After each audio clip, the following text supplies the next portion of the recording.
Well, it's Tuesday wrestling, and you all know what that means. That means once again we get to review NWA Powerrr. We continue on with more, and I believe we're almost close to the end of the Champion Series. Who will walk out in the Champion Series? Well, we'll find out soon enough. We're also going to be reviewing 13 stack matches that was placed for AEW Dark. I'm so excited to see what matches were in store. And of course, we cannot forget NXT. We have tons of things are going on as we move on closer to New Year's Evil. But however, none of that is happening on the same day. Also across the Pacific, we had of course going on that very same day on Tuesday wrestling. We have ChocoPro's final show out of the 5 days they put out, ChocoPro 284. So I'm excited to see what's going to be taking place. And of course, out of there in Japan too, we got the first ever Triangle Derby match. We have day one. We have 14 teams, 7 teams in each block, and I'm excited to see who will make an impression. Of course, we got several teams that are first time ever, certain teams we haven't seen before. I have to say, I like the combination of all of it. So, all of that took place on Tuesday. I will take a pause from what events I haven't reviewed yet. Uh, we'll see from there. But also, we got some news updates to tell what's been going on in the world of pro wrestling, such as Booker T is on certain things that he said about Mandy Rose, and of course, more information on Naomi, interesting information about Bailey, and everything else regarding matches that have been booked, what people are going to be participating in, what events, all of it, the whole enchilada. So, let's get ready for another episode of Deleted Wrestle Zone.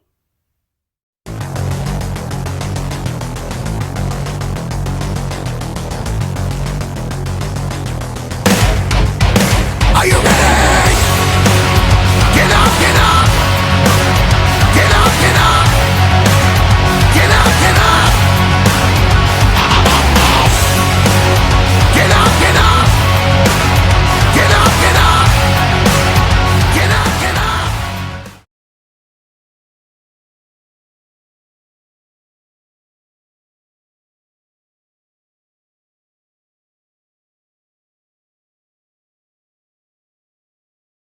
Welcome, ladies and gentlemen, to Deleted Wrestle Zone, all things that is pro wrestling with AEW, NXT, New Japan Pro Wrestling, Impact Wrestling, the National Wrestling Alliance, various promotions, wrestlers, matches, and championships. I am your host, J Rod here. So, let's begin with ChocoPro 284. This is the final show out of the 5 days it put out the that we've been watching. I have to say, I'm sure everybody is exhausted from doing all 5 day shows, but I'm sure it's worth it for them because they want to put on a good show to their adoring fans in Ichigaya Square, but that's how it rolls. Our opening match, we have, of course, Sayaka Obihiro teaming up with Mochi Natsubi, where they take on Antonio Honda and Masahiro Takanashi.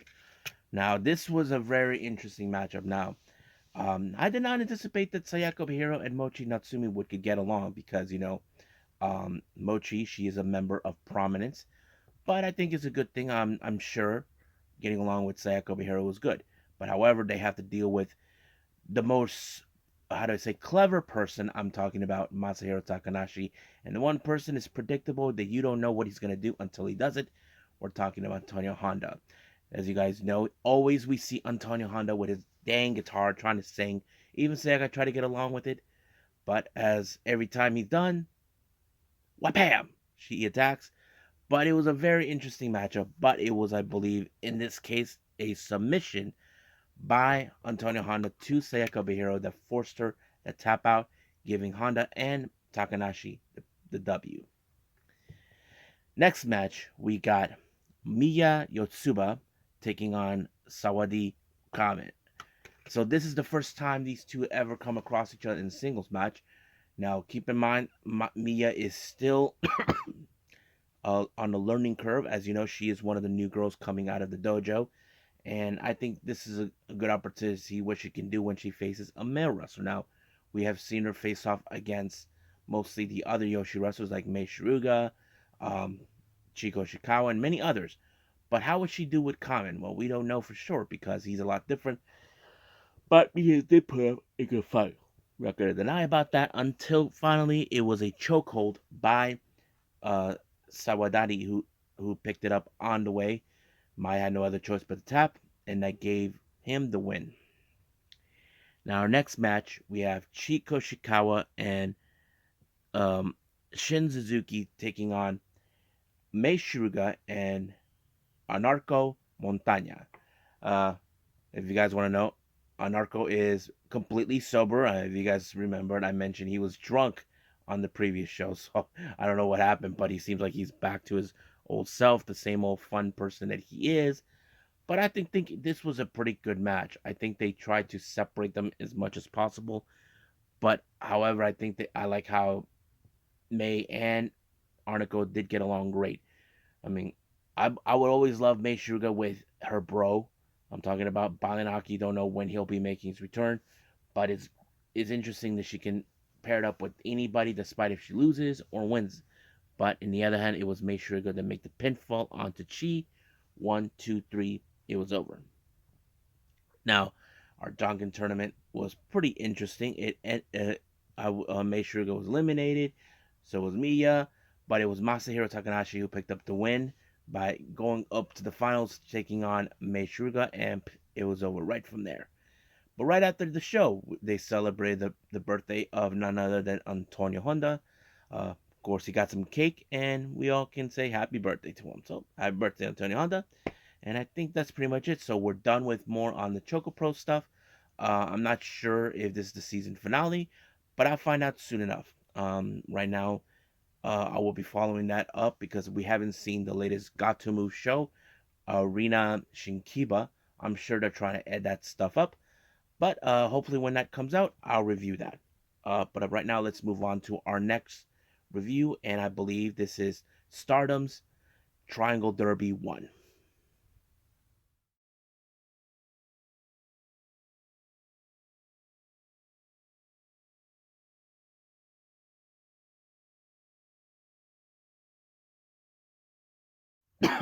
Okay, Stardom Triangle Derby. This is day 1. This one took place in Yokohama.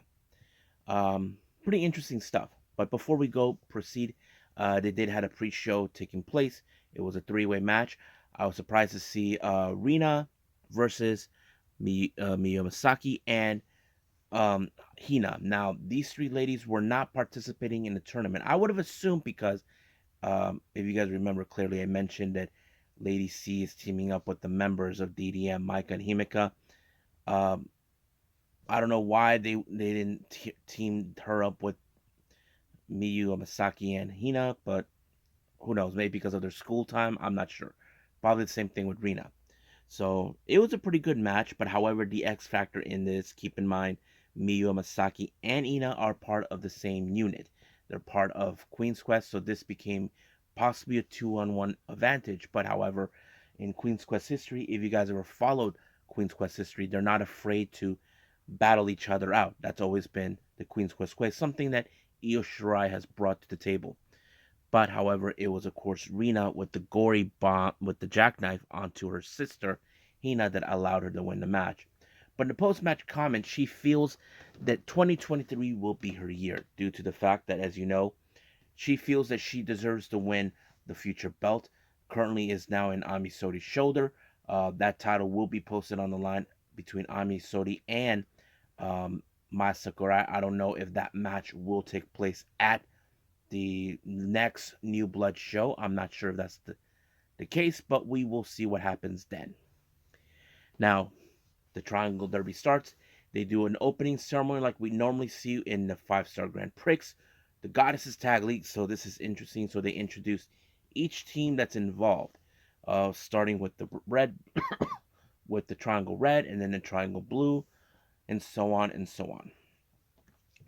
Now, our first opening match, we have a very interesting match. We have Lollipop, consistent of members of Cosmic Angels and Colors, teaming up. We have Yuko Sakurai, Rina Mikura, and Waka Tsukiyama taking on Club Venus, consistent of Mariah May, Zaya Brookside and Mina Shirakawa, who's also Cosmic Angels. Now, this was a very interesting matchup, but I have to say there were some good moments. I did like how Waka took the the the round kicks right onto her chest thanks to Mina, and I think it showed a lot of, um, like she was willing to go down in a fight, no matter what. But however, it was Zaya Brookside with the Brookside bomb that sealed the deal for her to win, giving 2 points to Club Venus. However, right after the match, I don't know what Mina Shirakawa said. So it looks more like Club Venus are making a statement. Hopefully, we'll see what happens. There are those fans who believe they believe that Club Venus could win the entire tournament, but that's only yet to be seen until the next match. But however, in the post-match comments, as soon as the Club Venus, Mina, Zaya, and Mara were done, Mina called Waka Tsukiyama. She asked her if she understands what's going on. She says that she understands that if Waka doesn't improve within the next 3 months, she will be expelled from Cosmic Angels. But Mina took initiative because she understands her feelings. As you know, Mina has always been declared by many fans ever since she first arrived to Stardom that she was the weakest link. But half of last year, all the way through from the 5-star Grand Prix all the way before her injury, she has gained a lot of strength, has grown up a lot, has improved on her wrestling craft, and I think Mina is willing to take initiative to train her, to show her not to give up, no matter what people said.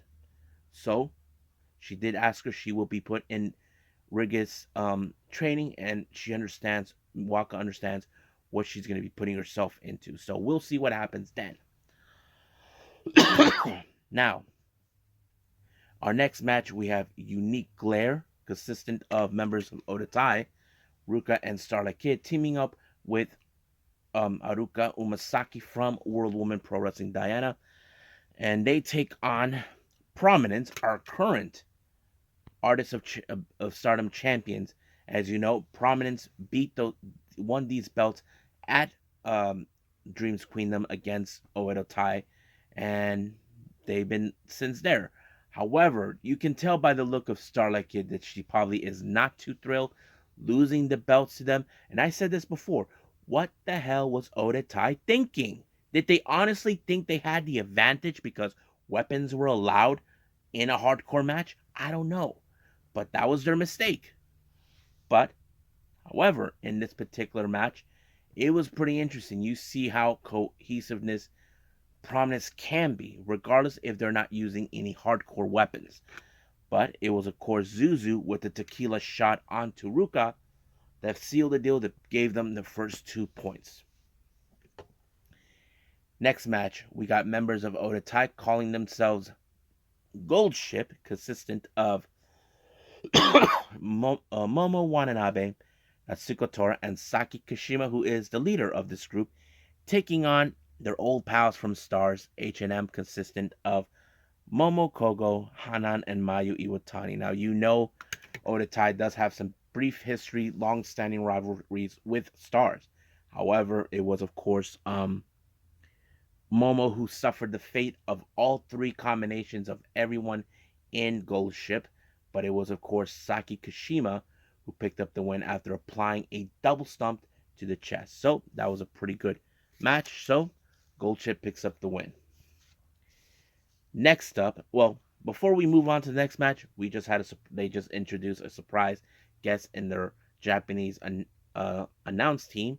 Mina Shirakawa was there, and ironically, this is the one match I think that she was probably interested to see.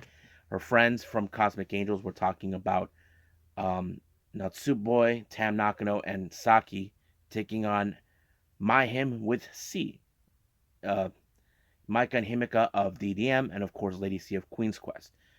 I thought this match was pretty good, but however, deep down the tensions between both Maika and Himika. They want to brutalize Natsupoi for their betrayal back in July. If you guys remember, it was Natsupoi who super kicked Julia right in the face during their elimination match, but they haven't forgotten. However, it makes you wonder how much can Mike and Himika know every move that Natsupoi done. However, somehow, some ways, Maika was able to counter the fairy blink by Natsupo and reversed it, giving their win. And deep down, you know Natsupo feels terrible. She feels guilty for losing the goddess's belts. She feels guilty for losing. However, at backstage, they received a surprise visit from Maki Oida. Now, if you guys don't know who she is, Maki Oida is the original Idol wrestler from AJW, which is the All Japan Women's Pro Wrestling. She runs a restaurant. They recently showed her where Natsupoi and Tam went there, and I think many people compared Meltier, both Natsupoi and Tam, as Maki and Maika Ida and her tag partner. But she gave them the courage, saying, "Do not give up," telling them you must regain the goddess's tags. And I think for them, hearing that from someone like her gives them the courage they do. And keep in mind, the following day, Tamnako is in for a big fight of her life. She'll be facing Kairi for the IWGP Women's Championship. Now, our next match, we have the other members of Stars, known as Classmates, consistent of Saya Ida, Koguma, and Azuki, taking on 7-Up, consistent of Yuna Mizumori, and of course, our current goddesses of Stardom, Yu and Nanane Takahashi. Now, you can tell by this match, there's a lot of powerness coming from 7 in every way possible. But however, I don't think the cuteness of the bear by Koguma was going to work. But they have to find a way to beat them. But however, it was Nanane who picked up the win onto Saya Ida, making a statement that, of course, the current Stardom roster don't have what they used to have in the past. So we'll see what happens going on. Next match, we have Abarembo GE, which is God's Eye, consistent of Mirai, Amisori, and Suri, taking on Queen's Quest, Utami Shida, Azumi, and Saya Kamitani. Now, you know for a fact, since I mentioned, Mina Shirakawa is at the commentating desk with the other commentators, is watching this match very closely. She does have her eyes set for the white belt. Now, keep in mind, I did mention this before. I believe that Saya Kamitani did not choose her to be her next opponent because she's being a little devious, little beep. That's what I think what's going on. But watching this match, it's more like everyone was even. Now now the storyline mostly you can see is Amisuri versus Saya Kamitani. And of course, you cannot forget the long history between Suri and Utami Ishida. But unfortunately, this match ended in a time limit draw, reaching the 15 minutes. But Amisuri is reminding Saya Kamitani that she will take away her belt. Now, don't remember, Kamitani's only goal in this is to win the most, have the break, the most consecutive defense record that only Momo Watanabe has ever had. And you know for a fact Mina's keeping an eye. But I want to make this clear. I don't think Mina cares about that. I think she just cares about winning the belt. Now, our final match, our main event, this is more of a long time waiting. We have Rebel X Enemy, consistent of Maika Ozaki, Ram Kaicho, and Mayuhiki, taking on Body Body Bomber of DDM, consistent of Tekla, Mai Sakurai, and Julia. Now, if you guys remember, during the press conference, Julia doesn't seem happy to see Mayuhiki being there. She felt that she had no right to be in a Stardom ring. Now, keep in mind, it's been proven time and time. Now, you don't need a big company like Stardom to become famous. Mayuhiki's reputation has been outstanding wherever she goes. And I think Julie feels you do need a big company. Well, Mayuhiki's popularity has grown since then. As you know, they had a long-standing beef back then. But another secret was revealed on Twitter by Mai Sakurai. It turns out Julia wasn't the only instructor she ever had before meeting her. It turns out that she was trained also by Mayuhiki. But it appears now she accepts the fact Yuhiki is the past and Julia is the future. But the obvious question is, will Julia be able to beat Yuhiki? The last time she couldn't even beat her when she was the Ice Infinity champion. But many fans are speculating that Julia would put that title on the line against her just to humiliate her once and for all. But the match was it was really interesting. They were able to separate Masakurai and Julia and everyone else, but unfortunately, Mayahiki was the one who picked up the win by using a very interesting submission. I don't know what it was. It was on Sakurai, and she tapped out. However, they made Rebel X Enemy made it clear that they will destroy every team in the Triangle Derby, especially in Stardom. But you know for a fact Julie will not tolerate Rebel X Enemy coming to her turf. But you know Rebel X Enemy doesn't give a damn. They're here to destroy everyone. However, before anything else, Zuzu Suzuki shows up out of the blue. It didn't take a genius to figure out, since there was no actual translation. You know for a fact what she wants. She wants to challenge Julia for the red belt. Now you can tell by Julia's face she's not compelled.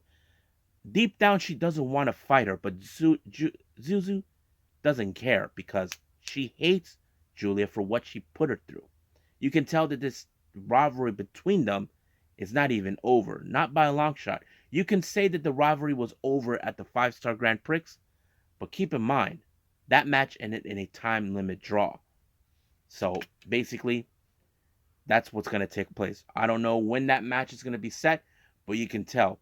But I think right now, Julia and rest of her team are kind of like embarrassed that how things end. Normally, when we see winners in the main event, they close out the show. So they ended up closing out the show instead. So it seems like they were embarrassed. But in the post-match comments, it looks more like Julia is not done with Mayuki. I think deep down she feels, go home, Mayuki, don't come back. But she was receiving an offer to show up. So there's nothing she can do about that. I mean, I wouldn't be surprised if Julia decides to tell the Stardom officials, don't bring her back.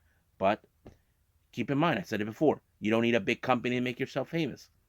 So we'll see what happens then. I'm sure that our next Triangle Derby match will take place possibly this weekend or so. So I'll keep a prize on that and I'll go from there. But right now, let's move on to what Tuesday Wrestling is all about with NWA Powerrr.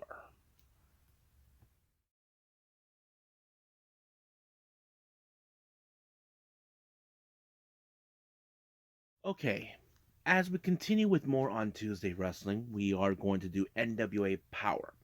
Now, we continue on with more on the Champion Series. Now, this particular day is will determine which of the four will be the last two to step up to be in the finals. So we have four teams involved. We have Team Tyrus, Team La Rebellion, Team Great, and Team Rock and Roll. So they got to make this count due to the fact that they will be heading to the fact. Now, before I proceed, some of you may ask me, J Rod, what is the Champion Series? Now, if you guys did not see last year's Champion Series, then it's a good thing that I'll tell you. Those who have seen it, you probably know. Now, for those who don't know what the Champion Series, I'll tell you. Each team has been chosen. Whoever's on the winning team will get an opportunity to cash in an opportunity for any title of their choosing. Like, for example, the women's World Championship, the Burke, or the tag team titles. As for the men, it's the 10 pounds of gold, the junior heavyweight title, the national championship, and of course the U.S. championship. Whatever other titles they're available in NWA. So let's get cracking with the second round of this. Now we have our first match. We have EC3 through Billy Cyrus and Carnage representing Team Tyrus. They take on Kobe Carino, Odison, and Joe Alonzo from Team Rebellion. Now, I had a feeling in this match that this match may go a different direction because Joe Alonzo last time cost La Rebellion the match. I don't know if it was arrogance or cockiness. To me, that kind of puts it in its own way. But however, I was impressed by, of course, Billy Cyrus putting a long throw ride, like much longer, kind of like what we saw with the giant giant swing with Claudio, but he did that. But it did get um what's his name, EC3, the opportunity. Once he disorient Kobe Carino, he puts him in a crossface, giving them the win. So I believe with that, Team Tyrus gained um, six uh, 6 points. That became 8 points. So they became the lead on that. As for it remained at 8. So Team Rebellion ended there. Now our next match is a women's match. We have Angelina Love representing, I believe, Team Great, and I think Valkyrie teaming Team Rock and Roll. However, she might have messed up. There was a bit of 1 point due to some sort of disqualification. What was going on uh, by Angelina Love, and it was become eminent on this particular match. It ended with, of course, Tail Valkyrie with the Road to Valhalla winning 5 points, giving the team to 11. So that kind of sets it out, and we proceed. Now our next match, we have another women's match. We have Samantha Starr and Kayla Cassidy taking on. I think they represent Team Great. They take on Max and Paler and Ashley DeBra representing Team Rebellion. And I thought this match was very interesting. The common thread in this match was Maxi Impaler. She is a very huge person. However, she's a very unorthodox tag partner for any woman. I mean, she'll use them as a weapon. But however, it was of course the Starstruck DDT by Samantha Star to Ashley Devon that allowed them to win the match. I think they gained 5 points. They won their match. They defeated a Rebellion with 13 points. So La Team Rebellion are out, but Team Tyrus proceed on. So that leaves Team Great and Team Rock and Roll. Now our next match, which leads to we have Natalia Markova and Misa Kate taking on Genocide and Maddie. This is interesting because Maddie and Kisa Kate were tag partners, but they are no longer, so they kind of went the opposite direction. I thought it was pretty good, but Natalia Markova says the only way she's going to win this match is by putting someone in submission. Was she lying? No, she wasn't. She tried many attempts, but she put Maddie in some sort of unusual, unorthodox, where she put her entire uh, buttocks body and pushes Maddie to the front, like try to put her face to the mat, and Maddie had no other choice but tap. But however, Team Great won by gaining 11 points, so we had a tiebreaker. So Team Great and Team Rock and Roll received 11 points each. So someone has to come out with the winner. So it became evident it was going to be, of course, the team captain, the great Scion, teaming up with the weirdo Sal the Pal to take on the captain, Kerry Morton, and his dad, who is the assistant captain, Ricky Morton. I thought it was a pretty good match because I really liked how the thing is we're seeing Kerry and Ricky try to be cohesive, but however, much of the match you don't see Zion try to get involved until he's in it, until he's all full on mode. But however, it was of course a great distraction to pull Zion away from Sal the Pal when he was the legal man. It was Kerry Morton with the kiss goodbye knee strike onto Sal the Pal. 1, 2, 3. They win by 5 points, winning 16. So that means Team Great is out. Team Rock and Roll are still alive, so they will be facing Team Tyrus. So this is going to be interesting when we get to the finals of the Champions Series. Now, there are other things that took place in, of course, that I don't think anybody knows. Aaron Stevens has announced that he wants to get married to Mae Valentine, the ring announcer.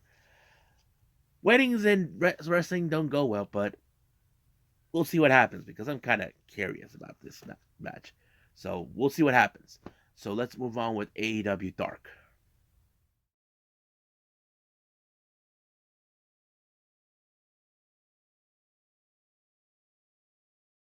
Okay, AEW Dark. I did not expect they were going to go with longer matches. They passed over an hour like I did not anticipate, but it's okay.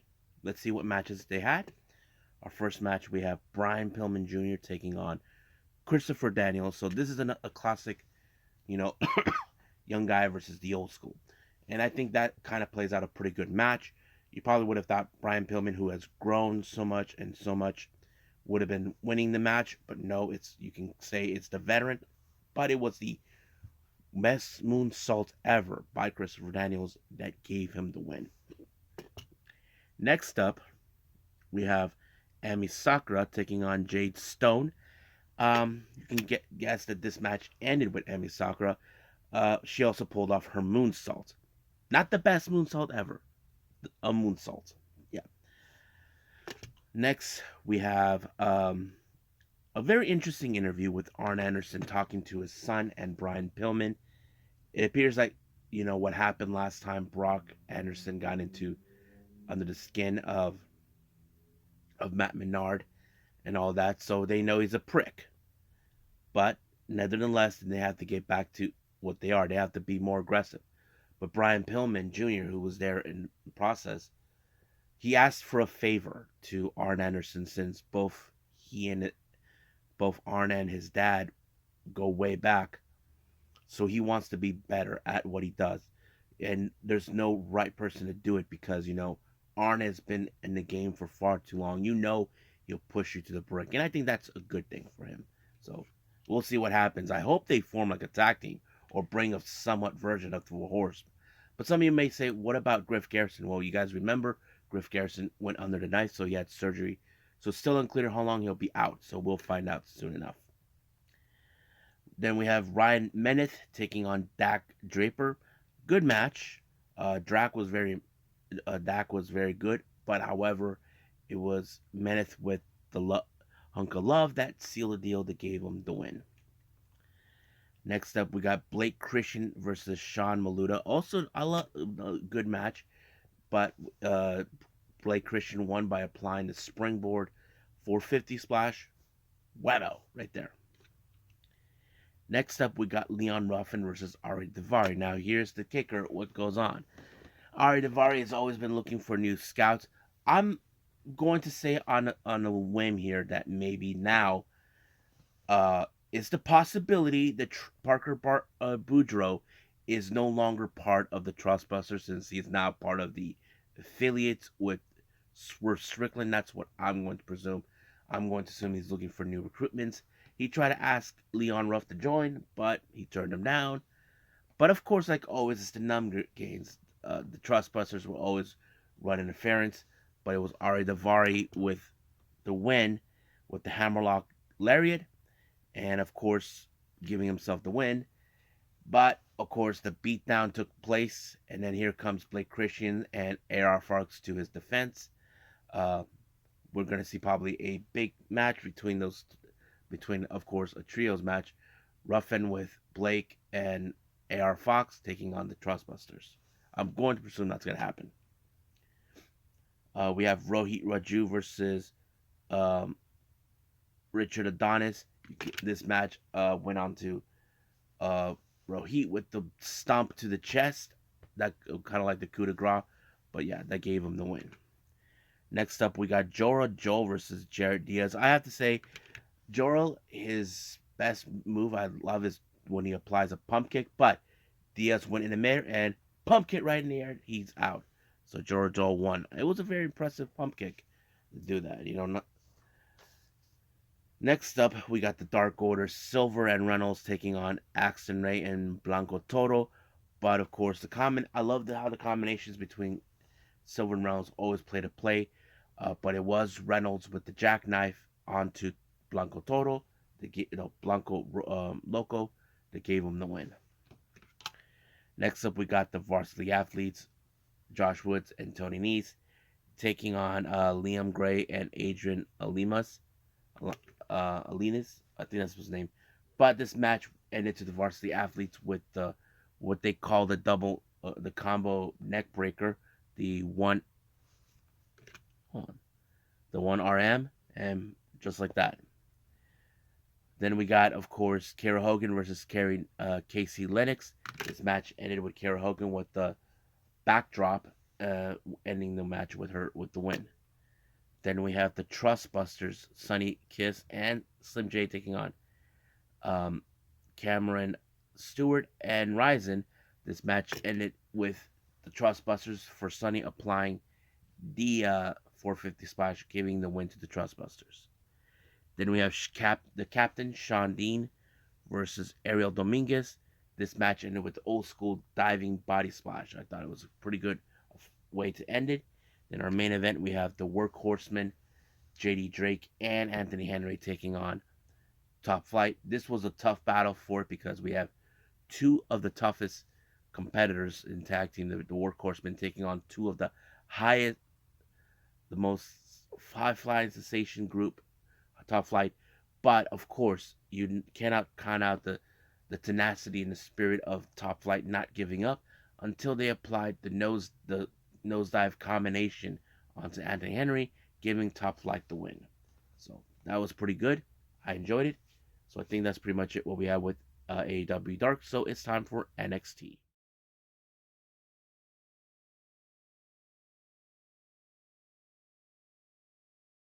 Okay, our final review, NXT. Open up with Apollo Crews taking on Carmelo Hayes. Now, this particular match tells a story about, as you know, these are two competitors that have their eyes set on the NXT Championship. Now, keep in mind, Apollo Crews has already faced Braun Breaker, and he feels that he's going to have to work back from the bottom to the top. But Carmelo Hayes feels he's done. He needs to leave. That this is his time now to obtain the NXT Championship. Now, the X factor of this match, you probably would have thought Trick Williams, who's always by Carmelo Hayes' side, will always win. But no, this time Carmelo Hayes has to prove himself with a guy like Cruz. He knows that he's no slouch, so this time he went all the way until he finally applied his finisher. That I forgot what he calls it, but it ended with him giving the match. However, apparently, right at the post match, you saw Axiom, who had some unfinished business with Trick Williams. Now, if you guys remember last time, when Carmelo Hayes felt disrespected by Axiom, Trick Williams got involved, and then he decided to take matters in his own hands to teach him a lesson. But this time, Axiom has to prove himself. Even Trick tries to pull off the move, but in the end, it was the golden ratio by Axiom to win the match. But you know Trick Williams has a plan that he would try to take him out. Luckily for Axiom, when he was being ganged up on, Apollo Crews shows up to deal with him. So we may see possibly a down the line Axiom and Apollo Crews teaming up to take on Carmelo Hayes and Trick Williams. Now, as you know, the New Day has been the new NXT Tag Team Champions. However, the Dyad, Ripper and Jagger, have been feeling like they've been dodging by, or being, how to say, overlooked by Schism. However, New Day felt that we need to give permission to your dad. And they were referring to Joe Gacy. Joe Gacy doesn't seem like he's interested, saying, they don't need my permission. We're one. We make the decision. But, of course, Kofi Kingston puts himself in a match against Carmelo Hayes. And I think that's our main event, I believe. Let me look at my notes. Yep, it is our main event. So we'll get to that. Now, if you guys remember what happened last time, we saw Dijak kidnapped Stacks after what happened during that North American Championship match. It appears that, Dijak will not take corruption in his own way, so he puts himself in a match against Stacks. You probably would guess that this match would be a big match, but it was, of course, Dijak with a GTS onto Stacks, winning the match. However, he wanted to try again, and luckily the Dawn of NXT helped Stacks, and he had enough of him, so they're going to put themselves in a match next week. However, later on in an interview by Wes Lee, he's very happy that he retained the title, but however, he knows that these two competitors are still gunning for the North American Championship. So he said he's going to be next week watching this match at the commentary section to see which one of them has the balls to be the first to take them on for the NXT North American Championship. So that is something we got to see. Now, we see in the backstage Drew Gulak giving lessons to Chase U. Andre Chase appreciates the gesture, but he should have asked for permission. But however, Drew Gulak did it because apparently he received some advice about the Chase U students by none other than Charlie Dempsey. And of course, Chase did not like that, but he puts himself in the match against Gulak. Now, we see Toxic Attraction comes out, giving their promo. As you know, they felt that their year has been messed up now that Mandy Rose is no longer around. They have one target on their mind, and that is the NXT Women's Champion Roxanne. They said they're going to try to rebuild their empire brick by brick. However, it appears now that we're seeing everyone in the women's division pleading their case. Like, who will be the one to take on Roxanne?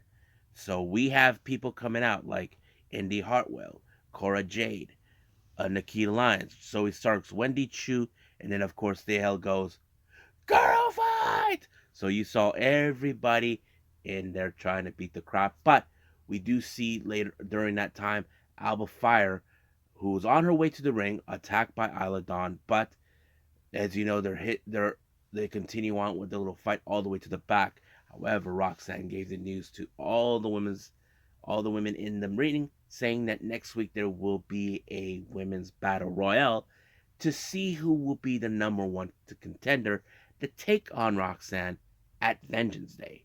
So this is going to be a tough thing. So who will be the lucky competitor? But however, while that was happening, we were seeing what's going on with Alba Fire and Isla Dawn in the back. They had their Extreme Resolution match. They went all the way to the ring. Now, they used every weapon they can find. Chairs, tables. But there was a moment, I think, that was kind of crazy where Isla Dawn was right in the chair, in the table, begging to be swanton by Alba Fire.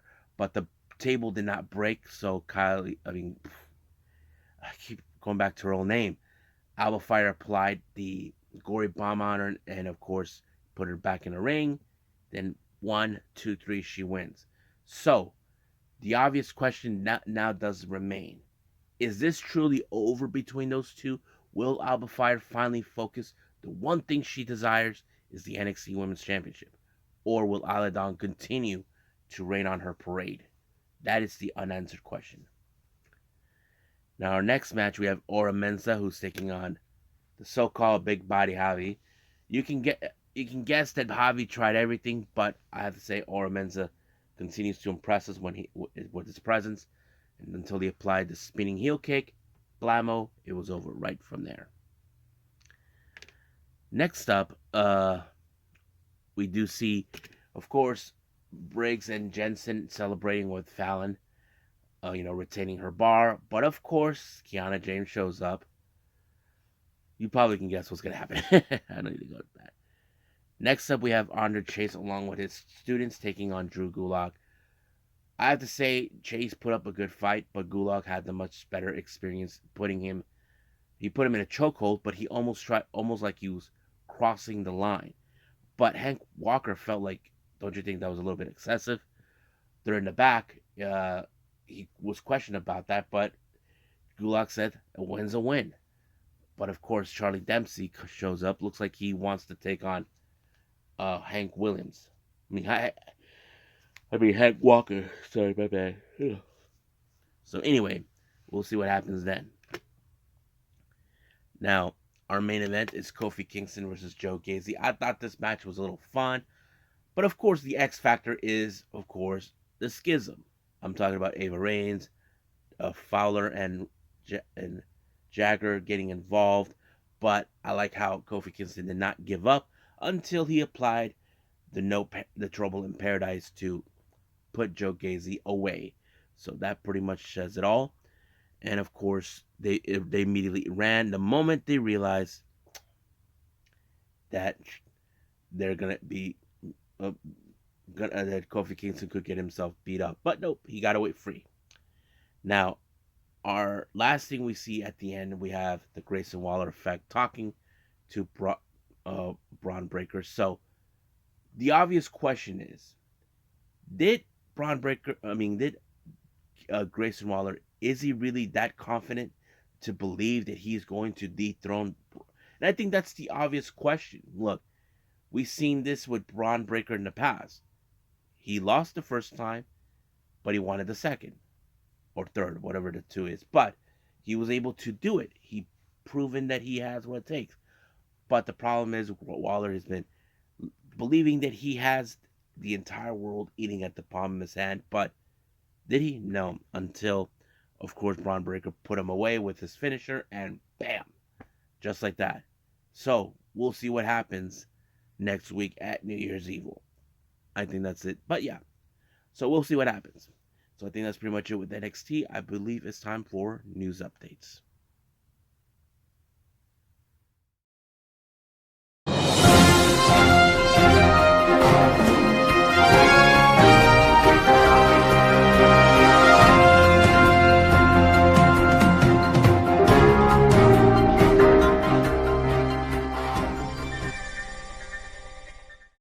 Okay, our news updates. Now, this came into my attention. Now, as you all know, we talk about Mandy Rose, what transpired last year with her being fired due to what she was doing in fan time.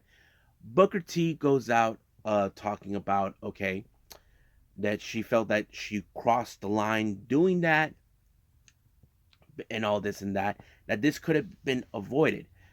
Uh, but she felt that, we all know what I mentioned. I mentioned this in the previous news updates in one of the episodes, where, of course, it was announced that Fan Time said that Mandy Rose made $1 million over in about a month. Booker T felt that he's saying she could have made more money in WWE. Now, let's be honest about that. We have seen time and time again where some women are not getting a much better payday like they should have been. We talked about saying some wrestlers can make more money outside of WWE, and I'm like thinking, is Booker T really believing that? Because we have seen wrestlers that talk about that. But look, it doesn't matter how you make your money. If he strongly believes that, that's his opinion. But we're witnessing this happening, so we'll see about that. I don't know what Mandy Rose would say. Like, once again, we don't know what's her future hold. We know that recently she just bought herself a Rolls Royce. We don't know if she'll go back to wrestling or what.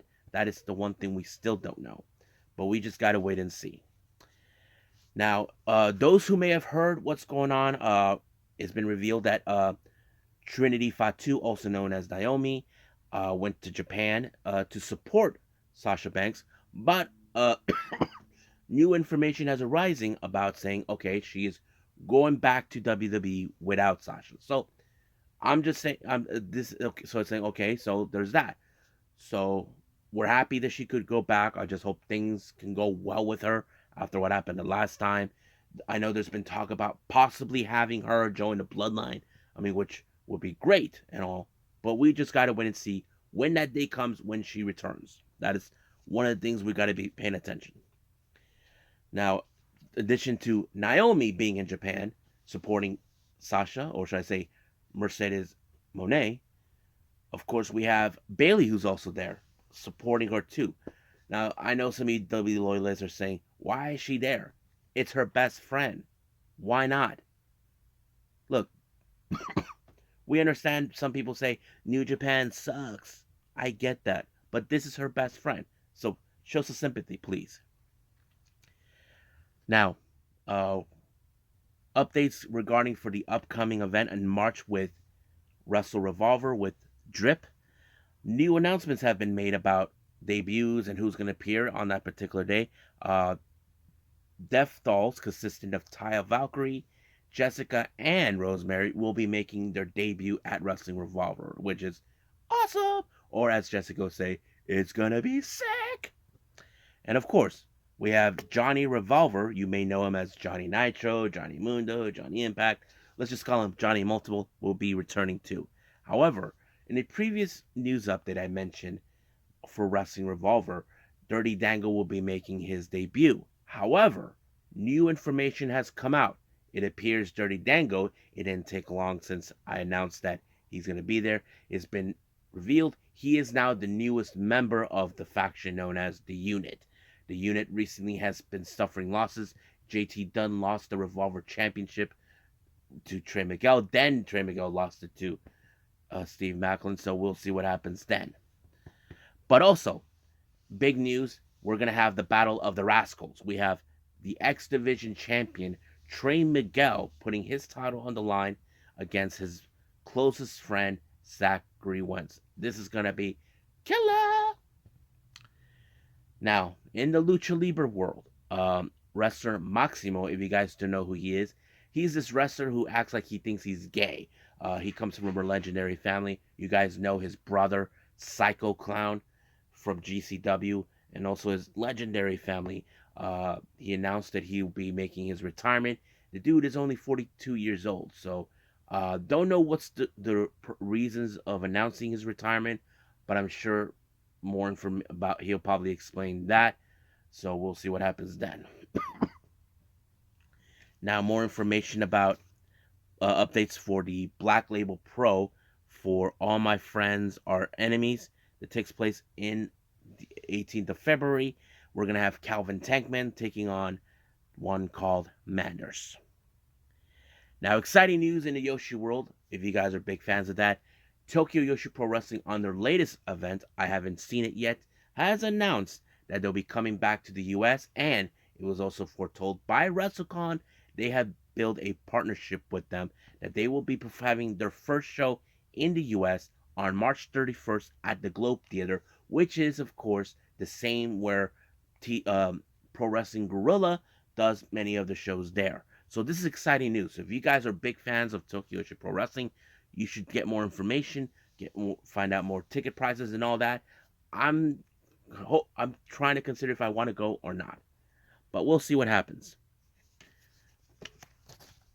Our next update, we got, of course, for Freelance Wrestling, another promotion you guys may or may not have heard. I may have done some reviews of this for their upcoming event later on this month on the 14th of January. We have the Any Given Sunday, was it called?